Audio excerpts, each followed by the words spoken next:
Habang bumabiyahe ako, napahinto ako sa lugar na 'to, dito sa Pulatana, Malandag, Malungon, Sarangani Province. Dahil meron ako nakitang kamangha-manghang puno at sobrang ganda. At gusto ko ding ipakita sa inyo mga kabiyahe, hindi lang yung kalsada na sobrang ganda, kundi gusto ko ipakita sa inyo yung puno na pagdaan ko dito talaga ay sobrang ganda at na-amaze ako sa puno. Kaya yun, nag-drone shot ako, binidyohan ko para ipakita din sa inyo yung punong 'to na saktong-sakto talaga sa pagdaan ko is, nag-bloom siya, grabe, sobrang ganda. Siguro sa video hindi masyadong ma-appreciate, pero sa personal talaga ma-appreciate 'to. So bago siya nag-bloom, so actually ano 'to, parang early siya nag-bloom kasi sa pagkakaalam ko last year, nag-bloom 'to is March. So ngayon parang maaga siya. So February 12 ko 'to, binidyohan, kaso ngayon ko lang siya nai-post, dahil nga sa sobrang busy din natin.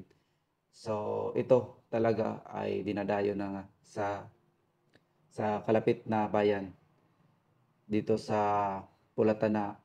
So sobrang ganda niya talaga at kung makadaan ka dito talaga mapapa-picture ka dito. Ito na time kasi, wala masyadong pantao kasi maaga 'to, maaga pa 'to. So kadalasan dinadayo yung bulaklak na 'to is mga hapon. So sobrang ganda. Yung pagdaan ko nga pauwi, pabalik, nakita ko sobrang daming tao yung andito. So talagang dinadayo 'to kasi parang nasa Japan ka na din kapag nakapag-picture ka dito.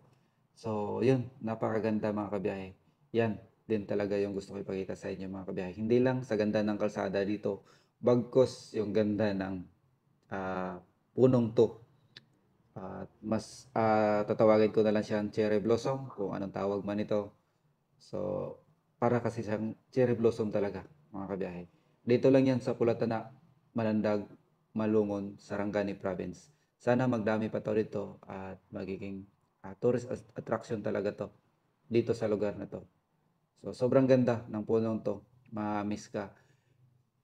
Lalong-lalo na kung sa personal mo makikita yung mga punong to. Actually, once a year to nagbo-bloom. Last year, nag-bloom din to. Sobrang ganda niya. So, yun lang mga kabiyahe.